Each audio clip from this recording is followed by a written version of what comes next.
वालेकुम व्यूअर्स। हम स्टडी कर रहे हैं सब्जेक्ट वर्ब एग्रीमेंट का टॉपिक को, और इस टॉपिक से रिलेटेड हम चंद रूल्स को स्टडी कर रहे हैं।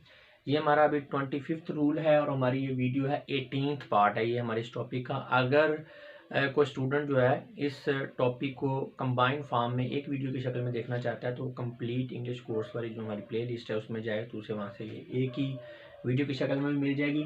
अगर हम इस रूल की बात करें, when a sentence consist of two auxiliary and one principal verb. जी, बाज़ औक़ात ऐसा होता है कि एक सेंटेंस के अंदर ऑक्सिलरी वर्ब यानी कि जो हेल्पिंग वर्ब्स हैं वो डबल होते हैं, दो हेल्पिंग वर्ब्स होते हैं, लेकिन जो आपका मेन वर्ब है या प्रिंसिपल वर्ब है वो एक ही होता है।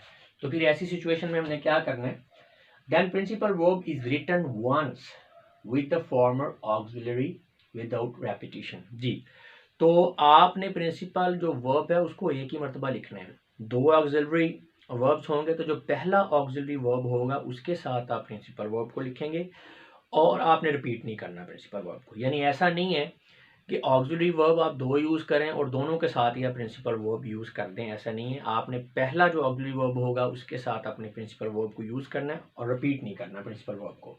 लेकिन this is true for verbs having all forms alike. लेकिन ये रूल जो है बेसिकली बैठता फिट ऐसे वर्ब्स पे है जिनकी तमाम फॉर्म्स एक जैसी हैं। However, for verbs having different forms must be given, one for each auxiliary। जी, अगर तो वर्ब की फॉर्म्स एक जैसी हैं तो फिर आप जो है आप प्रिंसिपल वर्ब को एक ही बार यूज़ करेंगे और उसे रिपीट नहीं करना। लेकिन अगर वर्ब की फॉर्म्स डिफरेंट हैं तो फिर आपने हर एक ऑक्सिलरी वर्ब के साथ जो है आपने अलग-अलग, यानी कि आपका ये जो रिपीट हो जाएगा प्रिंसिपल वर्ब, यानी अगर फॉर्म्स डिफरेंट है। एग्जांपल करेंगे तो आपको क्लियर हो जाएगा। ये पहला सेंटेंस देखें, Ali never has and never will repair any wire. तो ये आपका गलत है सेंटेंस। करेक्ट इसका फॉर्मेट इस तरह से होगा, Ali has never repaired any wire and never will. इसमें आप देख सकते हैं एम्फेसिस भी ज़्यादा नज़र आ रहा है, खूबसूरती भी है, मैच्योरिटी भी है। तो यहाँ पे आपने जो है ये देखें ना, Ali never has and never will repair any wire.